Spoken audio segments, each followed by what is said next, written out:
This is a reading from the preface and first chapter of my second novel, Dead to Love, written in the first person in the voice of my protagonist, Constance Girard.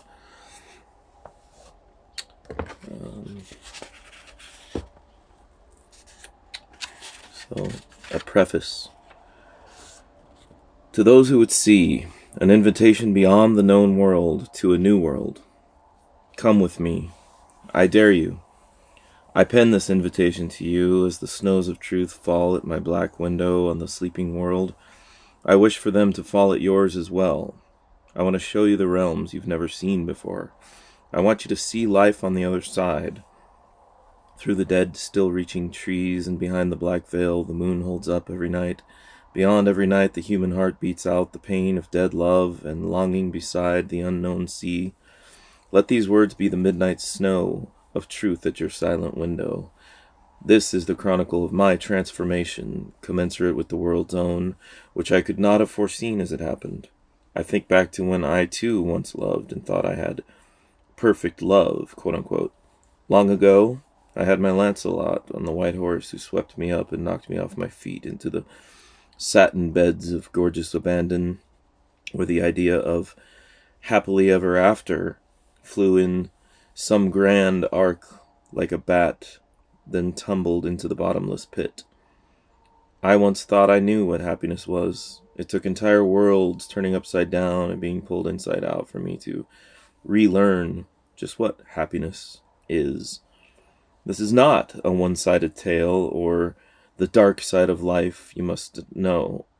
It has its silver linings and unicorns as well. But all of you who know what it feels to have the deep trust of love betrayed in a way that shocks you to the bone, but also the gorgeous redemption of living the sweetest revenge, will particularly enjoy this tale. For those who have ever stared through the awful gash of monstrous betrayal and still looked for that which betrayed you, lost in the night's lonely arms, my chronicle of pain, redeemed, will resonate strongly.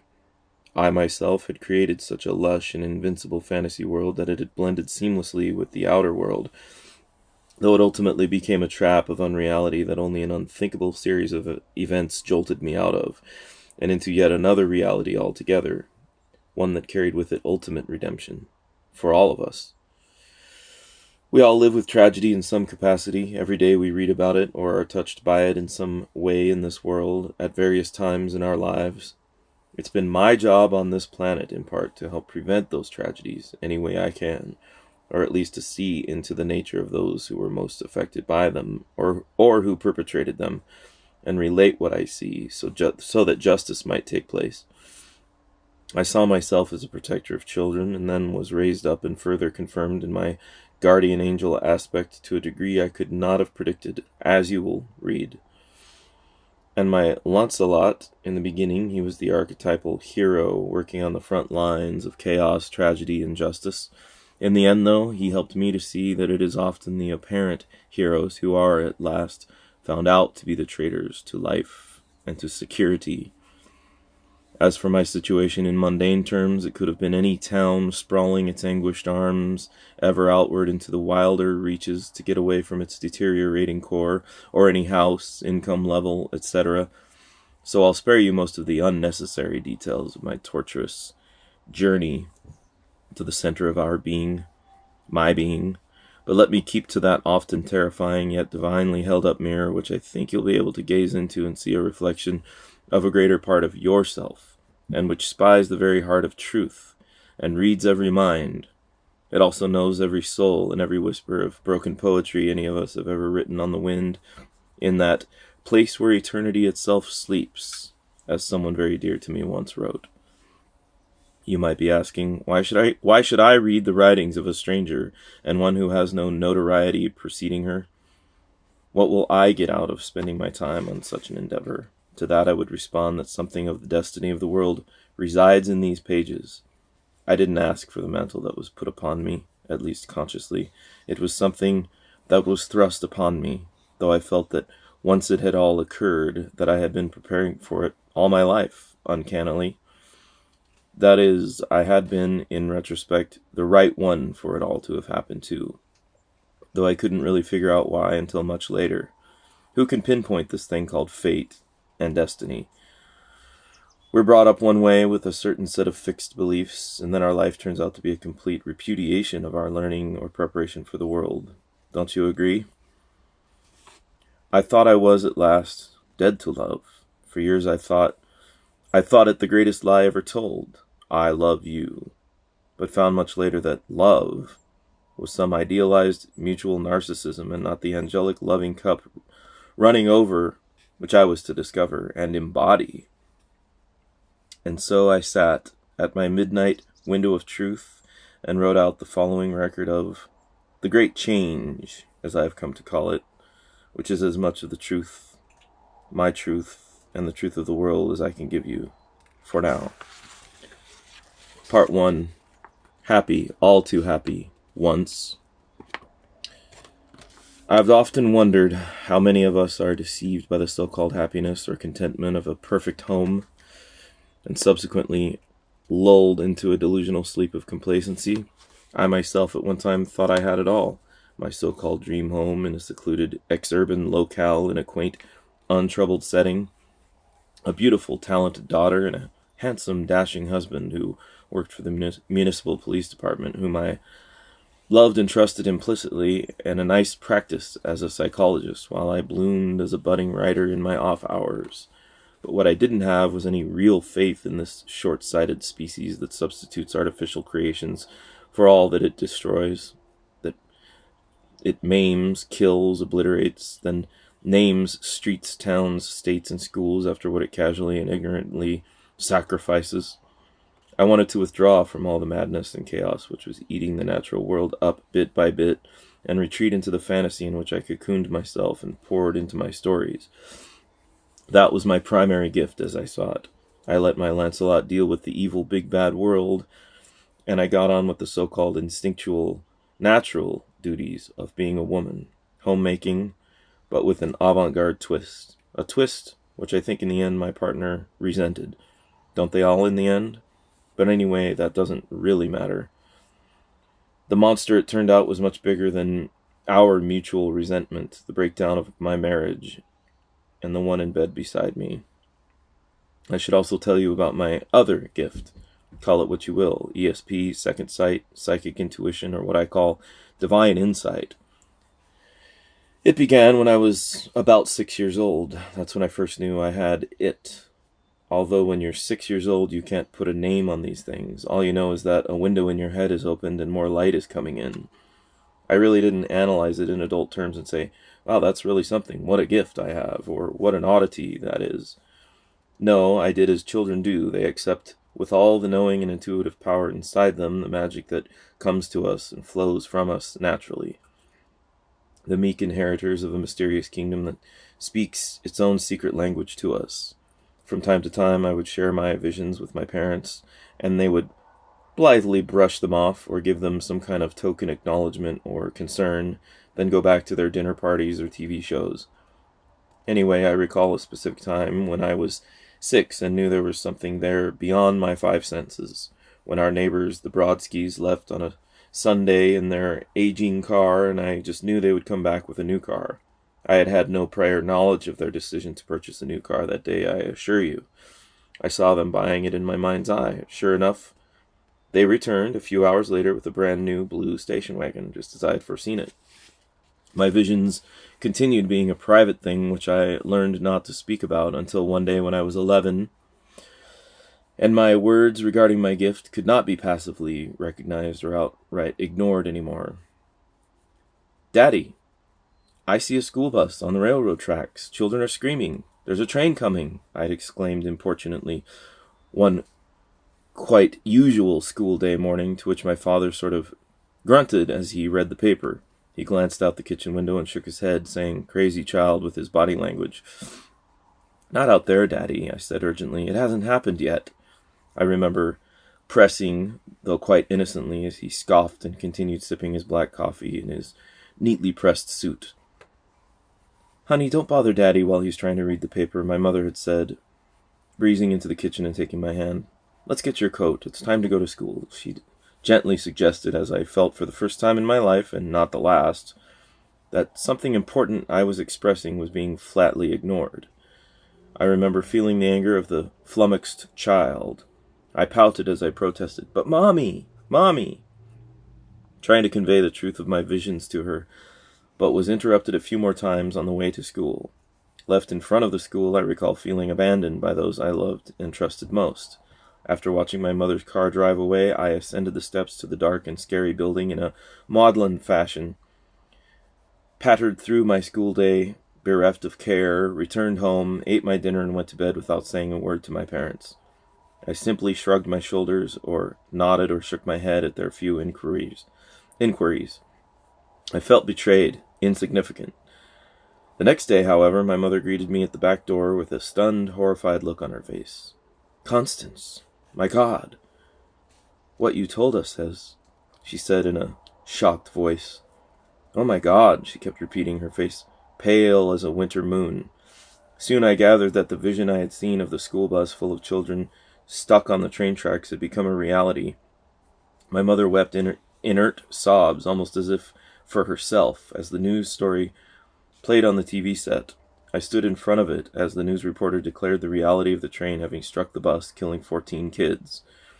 I seemed to go into a twilight zone of reality, though at the same time I realized the power conferred upon me as being very special. Something deep inside me said, "You have a very special gift, use it wisely." That I have always tried to do.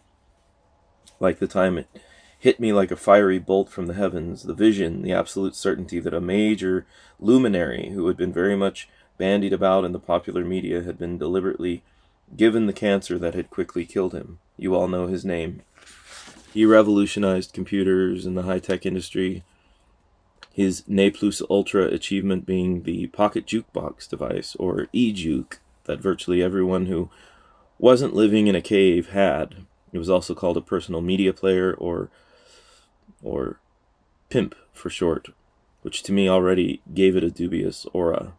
He'd quickly wasted away, but I knew almost right away that something wasn't right when I saw the first news reports of his illness. There were shadowy rumors going around in esoteric circles that he'd been co-opted, usurped, his device and technology hijacked from him for some diabolical purpose or other, monitoring microchips, irradiating implants. What I at first thought was just my wild imagination, that he was being somehow slowly sickened, steered toward his demise, like Pope John Paul II reputedly had been by schemers within the Vatican, was confirmed by the certitude of that holographic vision that came to me one evening as I was serving Alfred, my husband, his supper. He wasn't as receptive as perhaps I'd thought my so-called loving paramour might be. "You still letting your twisted fantasies get the better of you?" he'd questioned brusquely through a mouthful of steak and mashed potatoes after I'd related my intuitive sense about the high-tech icon. "That stay up at Kaiser Grove sure didn't do much for you," he added heartlessly, citing my brief stay at a psychiatric hospital after I'd suffered a nervous breakdown after a miscarriage and being repeatedly threatened and harassed by a former patient, mind you. "No, Alfred, I'd answered weakly after a long silence during which his cud chewing became more and more obnoxious, his face becoming an amorphous mass of red ignorance that I couldn't even look upon. I stared down at my own plate of steamed vegetables, hoping he would do the same with his supper. "You and your half-baked theories," he continued, bullying me in his abusive way. "You think Devin Hobbs, billionaire mastermind of Lotus Crown Technologies, was injected with cancer? Intentionally." He nearly screamed, dropping his fork, which hit his plate with an imperious clank. "You really have lost your mind, Connie. Maybe I should give that doctor what's-his-name at Kaiser another call," he continued. I got up from the table with my half-finished plate and went to the kitchen. "No, I don't just think it. I actually saw it, Alf," I corrected. He followed me, continuing his harangue, putting down my psychic abilities as some kind of woo-woo delusional nonsense. My hands started shaking as I scraped the rest of my dinner into a leftover container and began washing the plate. As he continued screaming in my ear, his voice faded out into the theme song from Jeopardy, and then into the dumb warble of Porky Pig. I couldn't stifle the desperate laugh that bubbled up out of me. "You think this is effing funny?" he raged, apoplectic, grabbing the plate out of my hand and hurling it across the room, shattering it against the wall. The falling pieces became ancient porcelain bits of Han Dynasty china.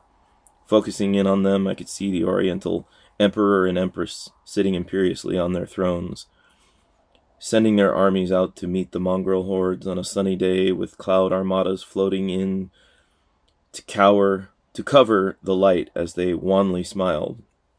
Perhaps somewhere near the end of their reign in the 3rd century AD. I looked over to my husband, and a Porky Pig mask stared back at me, though now with Chinese eyes. The constant anger and abuse was intolerable and reaching critical mass, but I had my very palpable, real fantasy worlds to escape into, along with my garden and my poems and stories. When he would go into his bad cop phase, increasingly the more prevalent of the two classic law enforcement interrogation phases, I would go the opposite way and not take the bait or play into it at all. He was simply looking for a fight due to some disappointment that day in the line of work, surely, or some other blow to his ego or masculinity. Though he was under high stress as a police detective for our adopted hometown, though now not nearly as much as he had been in the city of brotherly love, and expressed his frustration in increasingly inappropriate ways, I knew, or wanted to believe rather, that somewhere underneath the, quote, tough guy under duress, unquote, exterior, that he still loved me. This other side simply wasn't him. I'd seen too much of the warm and generous guy who loved life and giving me diamonds and other finery, taking me on vacations and nearly smothering me with loving care and devotion. I was a psychologist, after all. I knew how his psyche operated.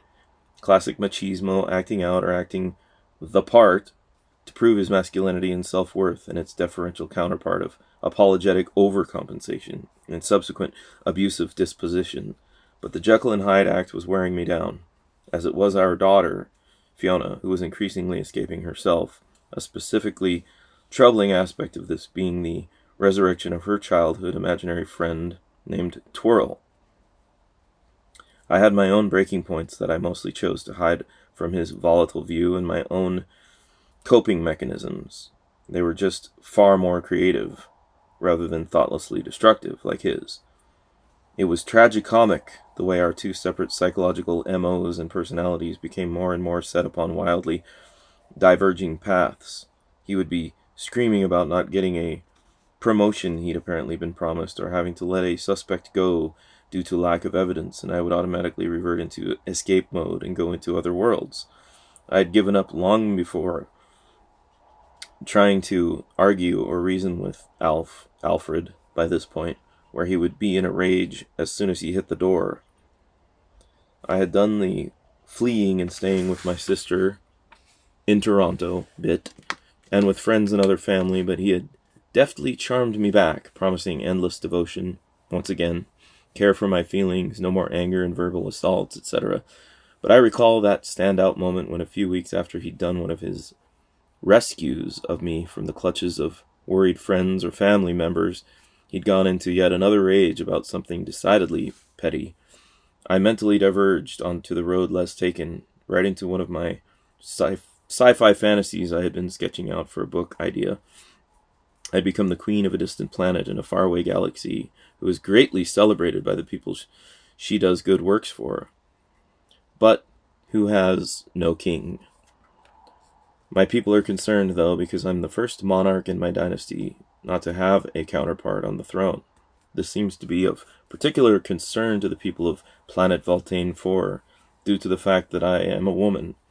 I rise on a grand dais in my almost Aztec or African costume to address their fears, saying, "Would a lone king as ruler somehow quell your fears more?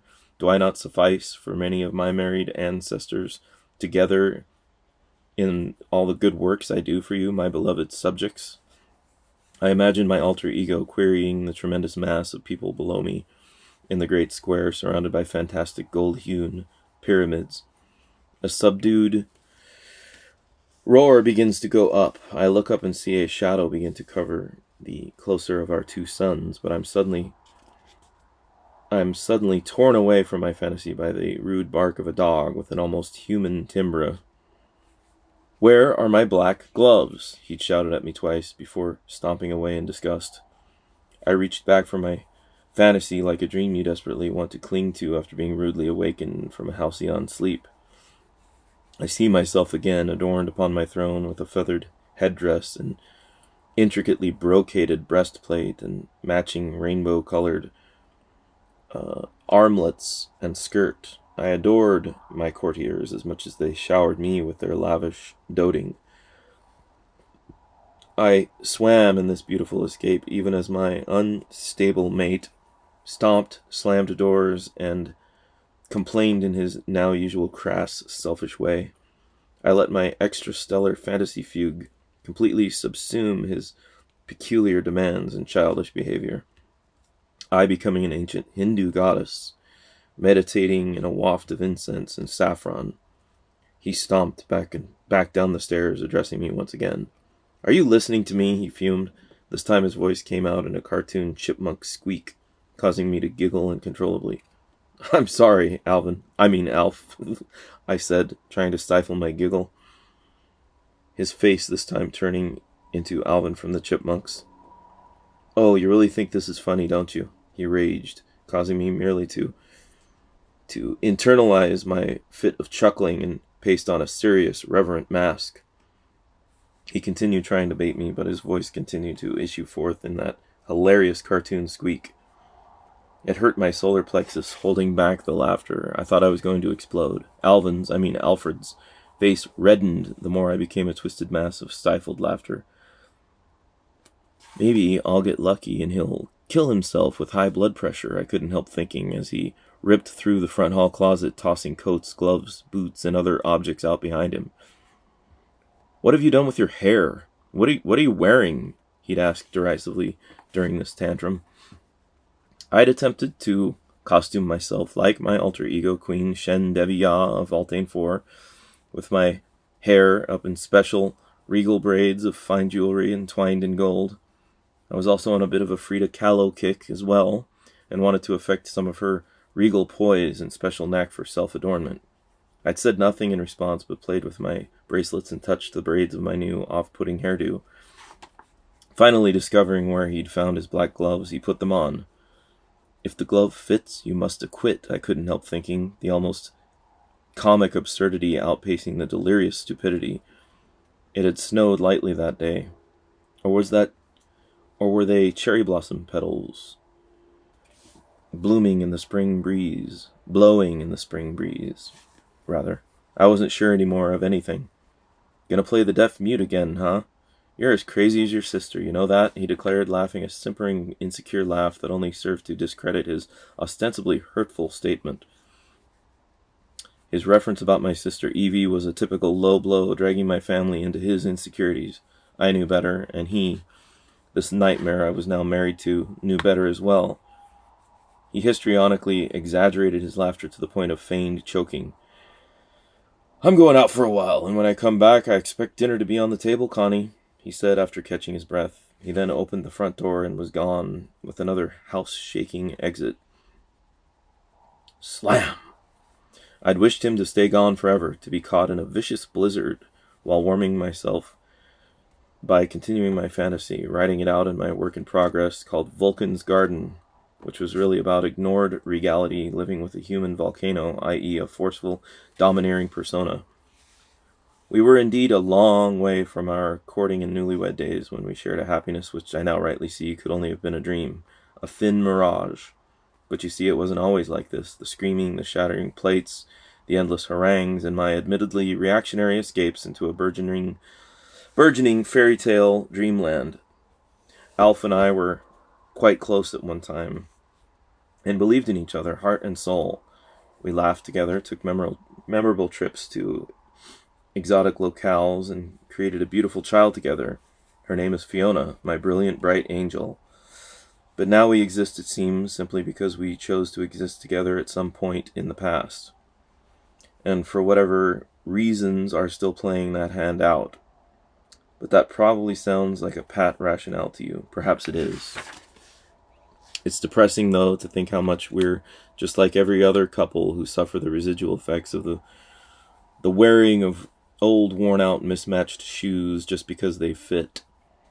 My gorgeous and talented girl is the epitome of that time, a symbol of our living fantasy, product of our initial breathless romance, a creation beyond my greatest wonder. In fact, one evening in the recent past, in the midst of that twilight magic where a solemn portion of light still fills the land, though with an edge of filigreed darkness, I thrilled at watching her frolic in our grassy expanse in the white and gold tunic, her white and gold tunic, trying to catch moths and firebugs, then twirling and dancing in a freestyle manner all her own, as the moon slowly rose through the billowy tree line beyond. Something spoke to me deeply about our ancient, natural connection to the earth, the moon, the sun, and the heavens, and as well to all the creatures abounding in this place alongside us. I stared in amazement and was enraptured by her own rapture and enchantment with the natural world. For some reason, a story I had read that week about a huge pot of whales that had spontaneously beached themselves somewhere saddened me just then, and I wondered about this kind of sick, shabby world Fiona was inheriting.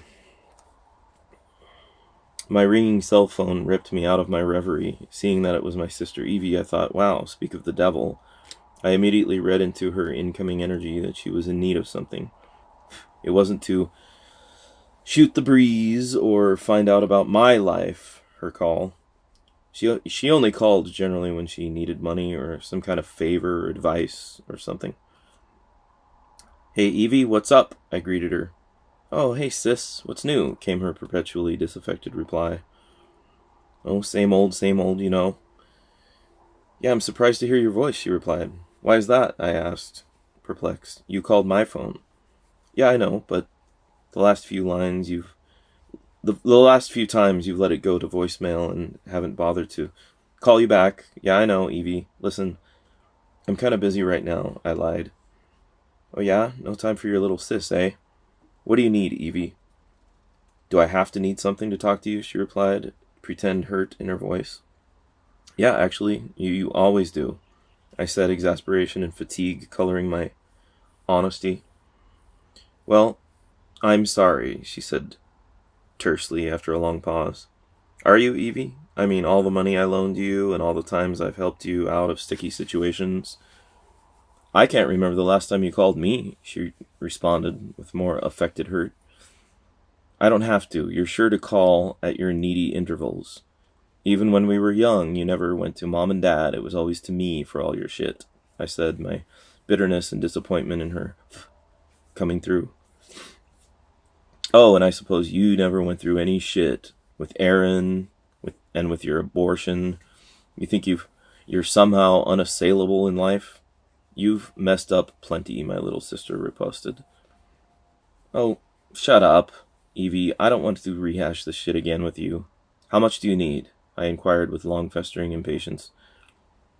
No, I don't need anything. How are Fiona and Alf doing? She replied, feigning interest in a man she detested and another she envied with a particularly neurotic kind of spite.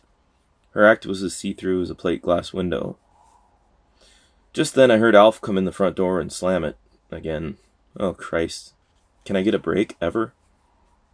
How much, Evie? Is that your sister? Alf asked in the background, idiotically, having heard quite clearly who it was. No, I know lots of Evies, I smart-assed, my shields moving suddenly to DEFCON 2. Oh, the womanizing bastard is back, said Evie. I better let you get back to your perfect life now, she said, joining in the smart-assing.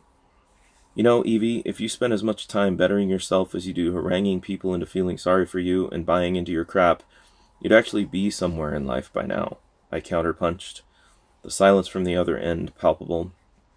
But for a bitter sigh, I took that opportunity to hang up on my sister, knowing I would get a guilt-tripping message on my voicemail the next day after turning my phone off, which I then did. Speak of the devil and she calls, Alf said, pouring himself his afternoon whiskey. She'll just never learn, will she? I don't know, I said vacantly, and this from the devil himself. Maybe he should have married her instead. No, she'd be even more messed up now, or dead. Oh, you're the psychic, he mocked derisively. You're an asshole, I declared, not looking at him, but instead out the back kitchen window. I know, he said, almost proudly, making for his TV den and shutting the double doors on me. Good, I hope it's a long basketball game or 6 hours of fly fishing with lepers, I thought. Looking back out the kitchen window, I saw our busy bee neighbor Florian working some kind of everyday magic in his back garden. He'd been our neighbor for several years now. He seemed to be some kind of backyard sage or prophet, but the kind who keeps to himself and tends his own acreage, as opposed to the kind that go around preaching or trying to exploit others or their own powers for his benefit. He's originally from Germany. I recalled that many of our heady talks out over the back fence about being caretakers of the earth, our divine natures, and other deep, esoteric, and quite foreign subjects to the everyday mind. Ah, Constance, he greeted me one day recently. More beautiful all the time, he'd said, smiling enigmatically in his straw hat and tilling his soil in a very workmanlike fashion. What, me? Or your gardens, I'd answered, gazing around at the arboreal and floral abundance surrounding us that he seemed more enthralled with. He tilted his head a bit, pondering that. Both, I should say, since you're an earth goddess, and also queen of a distant planet, right? I figured Fiona had talked to his son, Sebastian, probably something like, my mom's crazy, she thinks she's a queen of a distant planet. Ah yes, that would be Queen Shendevia, that's me. And you have done an incredible job building your gardens, like Louis XIV. You are truly a sun king, Florian. I complimented him as I stared into a sun flare over his shoulder that seemed to affirm this with its bright saber of truth. He smiled, thanked me, then stopped tilling and rested against the handle of his well-worn implement. Except he had an army of workers that built Versailles. I'm on my own here, he declared, wiping sweat from his broad brow and grinning sagaciously. Well, Sebastian helps me from time to time, although he doesn't quite share my enthusiasm. Well, I could help you. I'll bring you some arugula, or parsley seeds, or comfrey, I offered. I think I have every kind of leafy green or vegetable. I could actually use the comfrey, though. Thank you, Queen Constance, he said, bowing slightly towards me, then returning to his work. And where's that daughter of yours? I haven't seen her around in a while. Sebastian still talks about how she was his inspiration at the Algonquin art camp last summer. She really brought out the Picasso in him. Oh, she's around here somewhere, catching fireflies or butterflies, drawing pictures, writing, dancing, or something. Florian sort of shrugged his shoulders in disbelief at that. She's like a firefly herself, that one, a sprite, a fairy. When I do catch sight of her, she's just twirling through the trees like a zephyr, then gone the next moment. A long moment of silence settled over our heads like a phantom just then, as I gazed around at the living mass surrounding us. I wanted to stand there for an eternity and sense each fruit blossom unfurling, each leaf uncurling, each proud bough pointing to a different star. I drifted away from Florian and his ministerial hat and plodding motions, further back into that botanical tangle of ours which had gone largely untended, though purposely. It seemed to cry out for some human hand or eye to tend to it, or keep away from it altogether. I couldn't quite tell. I ran my hand across their rough trunks and spiky arms, through the sprouting underbrush, exploring each tiny bud and leaf my eye could find. How long had I wandered through our back plantation before I recalled that dinner was in the oven and that I was supposed to be calling in my little sprite for supper? I knew Alfred would be home soon, and my thoughts congealed suddenly into a dreadful leaden weight falling down the dark well of circumstance. And that's part of chapter 1, or part 1. There's a lot more to go. I intend to convert my second novel, or all my novels, into audiobooks. But stick around for more. You can also buy all my books as Christopher Robideau on Amazon. Just type that into the Amazon search engine, you'll find them. And if you have Amazon Prime membership, all the Kindles are free. Thanks for listening, and more to come soon.